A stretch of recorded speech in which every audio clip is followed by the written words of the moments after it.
Pregnancy में BP का बढ़ना, जिसे हम बोलते हैं प्रेगनेंसी इंड्यूस्ड हाइपरटेंशन या प्री इक्लेम्सिया। इसके हम 5 ऐसे तरीकों को जानेंगे जब प्रेगनेंसी में बढ़े हुए ब्लड प्रेशर को कम करने या उससे होने वाले गंभीरता को कम करने में उपयुक्त होते हैं। प्रेगनेंसी की वजह से बढ़ने वाला ब्लड प्रेशर माँ और शिशु दोनों के लिए खतरा दे सकता है। तो किन-किन कारणों से हम इनसे बच सकते हैं, वो आज हम इस वीडियो के द्वारा जानेंगे। बने रहिएगा वीडियो में लास्ट तक। त और अगर आप इस चैनल पर नए हैं तो चैनल को सब्सक्राइब कर लीजिए, साथ ही बेल आइकन को भी दबा लीजिए ताकि ऐसी इन्फॉर्मेटिव वीडियोस आपको लगातार मिलती रहें। तो शुरू करते हैं। तो ये किन लोगों में ज़्यादा होती है? ये उन लोगों में ज़्यादा होती है जिनकी या तो हिस्ट्री होती है, जैसे कि अगर किसी गर्भवती महिला की बहन को या माँ को कभी ये हिस्ट्री हुई हो, उसको पहले या फिर उसकी पहली प्रेगनेंसी में उसका बीपी बढ़ा हुआ रहा हो, तो ज़्यादा चांसेस होते हैं कि उसकी इस प्रेगनेंसी में भी बीपी बढ़ा हुआ हो सकता है। दूसरा कारण है या तो उसे पहले से ही बीपी का प्रॉब्लम हो, पहले से ही वो हाइपरटेंसिव पेशेंट हो। तीसरा कारण है प्री एग्जिस्टिंग मेडिकल कंडीशन, यानी कि प्री एग्जिस्टिंग कोई डिसीज हो, जैसे कि एग्जाम्पल के तौर पर ऑटो इम्यून डिसीज हो कोई, या फिर सीकेडी क्रोनिक किडनी डिसीज हो, थ्रोम्बोफिलिया हो, और प्री एग्जिस्टिंग वेस्कुलर डिसीज हो, कनेक्टिव टिश्यू डिसऑर्डर हो। ये सब डिसऑर्डर अगर रहते हैं तो प्रेगनेंसी में बीपी बढ़ने के चांसेस ज़्यादा हो जाते हैं, ब्लड प्रेशर के वो ज़्यादा प्रोन हो जाती है। तो आपको ये पहले ही डॉक्टर को बता देना है कि आपको इन डिसऑर्डर में से कोई डिसऑर्डर है।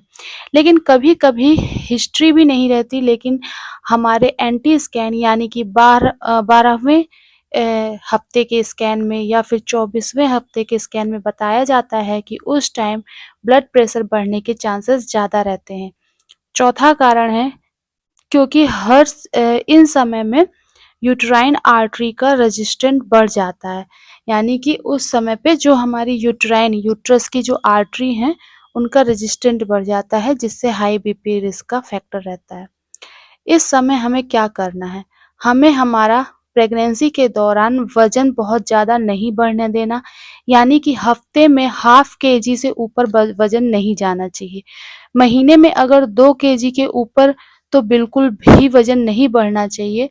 और दूसरी इम्पोर्टेंट बात ये है कि जब हम हाई रिस्क में रहते हैं तो डॉक्टर्स हमें एंटी थ्रोम्बोटिक एजेंट जैसे कि एस्पिरिन शुरू करते हैं। पहले ये थोड़ी मात्रा में शुरू करते हैं, इससे बीपी बढ़ने के चांसेस थोड़े कम हो जाते हैं। इसके साथ ही साथ अगर थ्रोम्बोफिलिया जैसी बीमारी है, तब डॉक्टर हमें लो मॉलिक्यूलर वेट की हेपेरिन यानी कि खून को पतला करने का डेली लेने वाला इंजेक्शन प्रिस्क्राइब कर सकते हैं। तीसरा इम्पोर्टेंट कारण कि हमें ब्लड प्रेशर ना बढ़े उसके लिए क्या देते हैं, तो हमें डाइट में कैल्शियम हमारा अच्छा होना चाहिए। उसके साथ-साथ हाई डोज़ कैल्शियम के सप्लीमेंटेशन ले सकते हैं हम लोग। और कैल्शियम हर रोज़ हमें अपने ज़रूर कंज़्यूम करना चाहिए। अगर हम 600 मिलीग्राम से कम कैल्शियम कंज़्यूम करते हैं तो बीपी के बढ़ने के 6 गुना चांसेस बढ़ जाते हैं। इसलिए कैल्शियम की मात्रा अगर कम से कम 2 ग्राम का सेवन रोज़ लेना ही चाहिए।